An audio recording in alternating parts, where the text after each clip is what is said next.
When you think of a country that got it right with its natural resources, you probably think of Norway. I mean, they're the gold standard, right? A nation so smart, so forward-thinking, it built a trillion-dollar safety net for its future. But something is happening beneath that stable surface. A really strange paradox is starting to take shape, and it could very well define what Norway looks like after the oil runs out. Okay, so let's get right into the heart of it, because this is the central puzzle. On one side, you have the Norwegian state, which is, frankly, richer than ever. It's sitting on the world's largest sovereign wealth fund, a massive cushion. But on the other side, the country's private capital and the very entrepreneurs who create it are literally packing their bags and leaving. It's a real head-scratcher. How can both of these things be happening at the same time? To really get why this is such a big deal, you first have to appreciate just how successful Norway has been. For decades, they've been the poster child for how to manage a resource boom. And believe me, they earned that reputation. So, picture this. It's the late 1960s, and huge oil reserves are found in the North Sea. Now, at this point, Norway could have gone down a very different path. But instead, they made a series of incredibly smart moves. They set up a state-owned company to keep control, they taxed oil profits heavily, and then, this is the masterstroke, in 1990 they created the Government Pension Fund. This fund took all that oil money and invested it outside of Norway.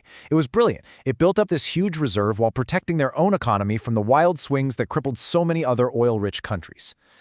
And this foresight, this planning, it earned them admiration from all over the world. You hear about the resource curse, where newfound wealth ends up destroying a country's economy.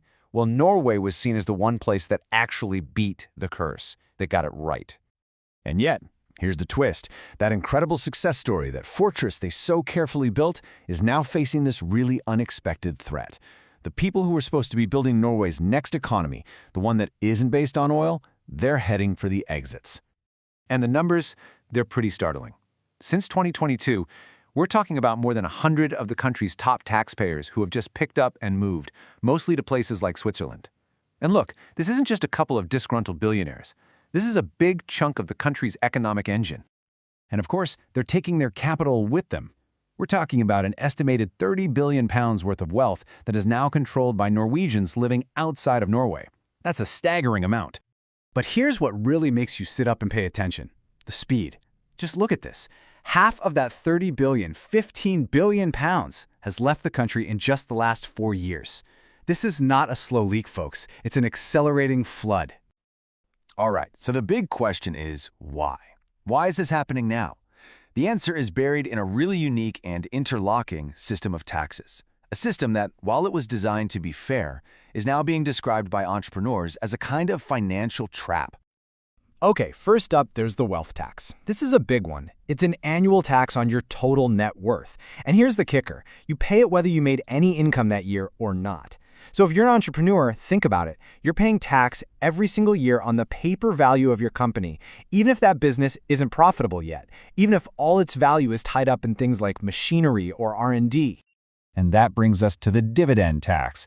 At nearly 38%, it's pretty steep. And this is what creates this vicious cycle. As a business owner, you need cash to pay that annual wealth tax on your company. So what do? You have to take a dividend. But the second you take that dividend, boom, it gets hit with this massive tax. And then, the third piece of the puzzle, the exit tax. You could call this the lock on the trap. It used to be that if you left the country, this tax liability would disappear after 5 years. Not anymore. They removed the time limit, making it a forever tax. So if you leave, you're permanently on the hook for taxes on the wealth you built up while you were in Norway. It basically changed your capital to the Norwegian system. So when you put it all together, you can see how this creates what people are calling a triple taxation effect. Here's how it works. First, your company's profits get taxed. Then what's left over increases your company's value, which in turn triggers your personal wealth tax bill. So to pay that tax, you have to pull out a dividend, which then gets taxed all over again. It's a constant siphoning of cash out of these private Norwegian-owned companies. As you can imagine, this is an incredibly hot topic in Norway. Supporters of the wealth tax will tell you it's about fairness. It makes sure that the owners of capital contribute to the amazing welfare state, and it prevents wealth from getting too concentrated in just a few hands. But on the other side, opponents say, hold on, this isn't a tax on rich people, it's a tax on Norwegian businesses. It's draining the cash they need to grow and innovate, and it puts them at a huge disadvantage compared to foreign competitions who don't have to deal with this. And look, this whole debate isn't just some academic exercise.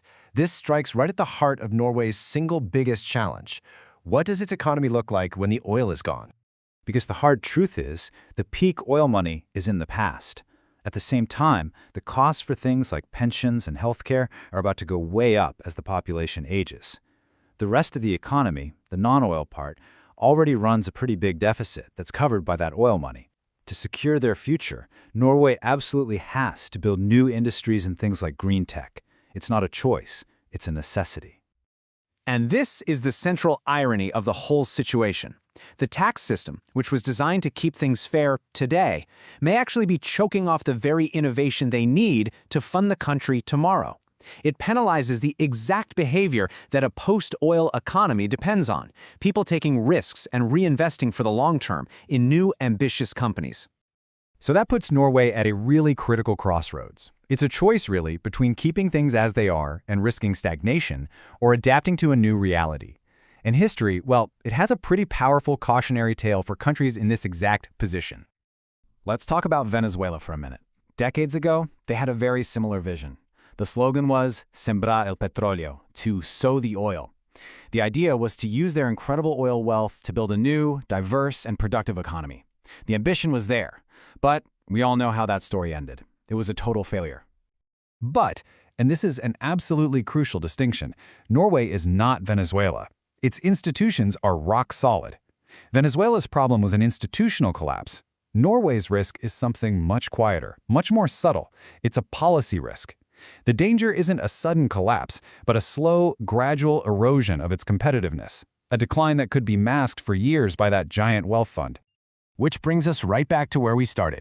The foresight that Norway showed back in the 20th century to manage its oil boom was, without a doubt, extraordinary. The real question now is whether the country has that same kind of foresight today, the foresight to adapt its policies for a world that's going to look very, very different.